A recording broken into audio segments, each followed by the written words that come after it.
செய்திகள் வாசிப்பவர் சிவசக்தி ஸ்டாலின்.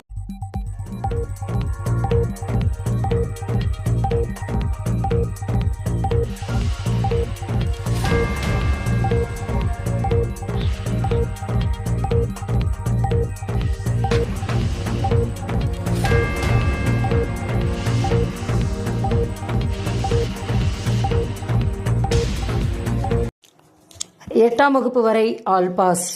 8ஆம் வகுப்பு வரையிலான மாணவர்களை கட்டாயம் பாஸ் செய்ய வேண்டும் என்று பள்ளிகளுக்கு உத்தரவிடப்பட்டுள்ளன. இந்த உத்தரவை மீறினால் பள்ளி தலைமை ஆசிரியர்கள் மீது கடும் நடவடிக்கை எடுக்கப்படும் என எச்சரிக்கப்பட்டுள்ளது. மாணவர்கள் பள்ளிக்கு வருவதை ஊக்குவிக்கவும் எந்தவித தடையுமின்றி மாணவர்கள் அவர்களின் கல்வியை தொடரும் வகையிலும் 1 முதல் 8ஆம் வகுப்பு வரை ஆல் பாஸ் வழங்கப்படுகிறது.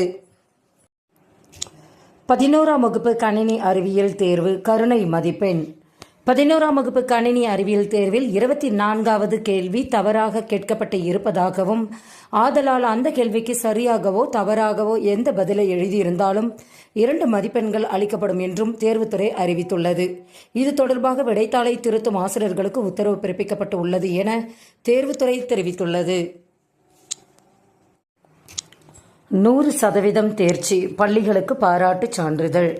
10 மற்றும் 12ஆம் வகுப்பு பொதுத் தேர்வுகளில் 100% தேர்ச்சி பெறும் அரசு பள்ளிகளுக்கும் ஆசிரியர்களுக்கும் பாராட்டு சான்றிதழ் வழங்கப்படும் என சட்டப்பேரவையில் அமைச்சர் அன்பில் மகேஷ் பொய்யாமொழி அறிவித்துள்ளார்.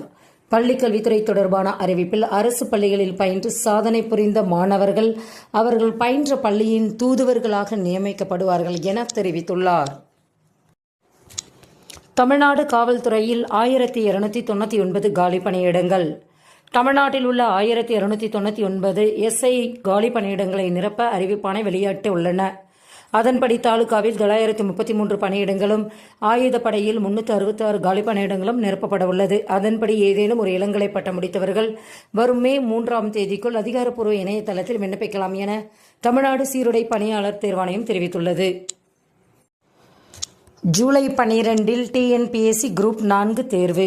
மிகவும் ஆவலுடன் எதிர்பார்த்து கொண்டிருந்த TNPSC குரூப் 4 தேர்வு ஜூலை 12ஆம் தேதி நடைபெறும் என அறிவிக்கப்பட்டுள்ளது. மொத்தம் 3935 காலி பணியிடங்கள் உள்ளதாக அறிவிக்கப்பட்டுள்ளன. இதற்கு இன்று ஏப்ரல் 25 முதல் மே 24 வரை ஆன்லைனில் விண்ணப்பிக்கலாம் என தெரிவிக்கப்பட்டுள்ளது. செய்திகள் நிறைவடைந்தன. வணக்கம்.